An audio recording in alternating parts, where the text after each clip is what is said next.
sa ating mga balita, kinilala ni Pangulong Aquino ang mga ambag ng mga kababaihan sa pagpapalago ng ating ekonomiya. Partikular na po dito ay ang mga ilaw ng tahanan na may mga sariling negosyo tulad na lamang ng sari-sari store o di kaya po ng karinderya. Samantala, tiniyak naman ng Pangulo ang pagbuo ng mas maraming oportunidad sa ating mga kababayan, partikular na sa mga kababaihan na nais tumayo sa kanilang mga sariling paa. Ang detalye niyan, ihahatid po sa atin ang aming kasamang si Elena Luna mula sa Malacanang Live. Maraming salamat, Kirby. Kagagaling-galing lamang natin sa Pasay City kung saan ay nakiisa si Pangulong Aquino sa pagdiriwang ng Buwan ng Kababaihan. Nakasama ng Pangulo doon ang mga negosyanteng babae na ayon sa kanya ay tanglaw ng kanilang tahanan at pag-asa ng kanilang pamayanan.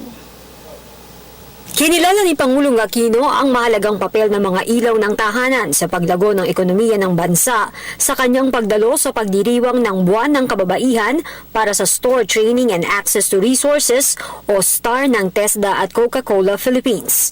Bukod sa binibigyang access sa dagdag na puhunan at iba pang alternative financial services ang mga benepisyaryo, ginagabayan din sila sa mahusay na pagpaplano at pangangasiwa ng negosyo at sa pagtataguyod ng gender sensitivity sa loob ng tahanan at komunidad. Nariyan din ang peer mentoring, pati na ang pag-link up sa ating women entrepreneurs sa mga business network. Isipin na lang po natin ang malaking potensyal na ganitong mekanismo para sa ating mga sari-sari store. Mulat po tayo na ang bawat negosyo, malaki man o maliit, ay makabuluhang kontribusyon sa pagpapalago ng ating ekonomiya. Sa ganitong sari-sari store, nakikita ang sigla ng kalakalan.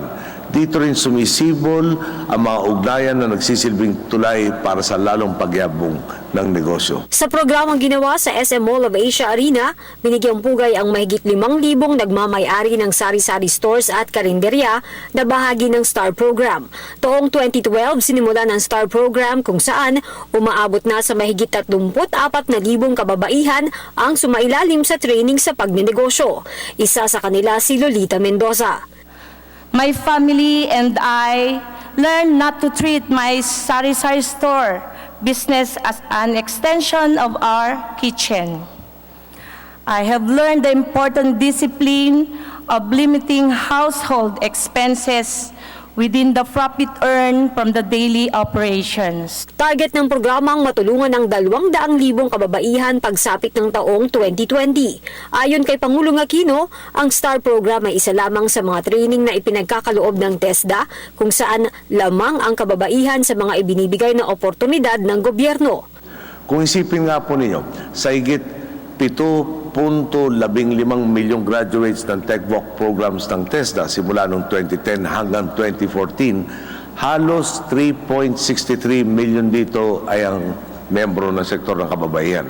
Sa TESDA Scholars naman, 710,848 sa kabuong bilang na 1.42 million ay babae din. Ano gusto nating bigyan din dito? Talaga nakatutok ang gobyerno sa pagbibigay oportunidad sa lahat. At kung titingnan ninyo, bahagyang mas maraming babae ang natutulungan at naaabot ng pamahalaan sa pamamagitan ng TESDA. Hindi po tayo naghati, lamang po kababayan. Ipinaalala ng Pangulo na ang mga programang ito ay magbibigay pagkakataon para sa lahat na umangat sa buhay kahit pa tapos na ang kanyang termino. Muli niyang inulit na nasa mga mamamayan ang desisyon kung sino ang magpapatuloy ng mga reformang ito. May mga nagtatanong po sa atin, paano na ang lahat ng ating naabot sa tuwid na daan pagkababa ko sa pwesto sa taong 2016? Sino ang magtutuloy ng ating sinimulan? Iisa lang po ang tugon ko rito.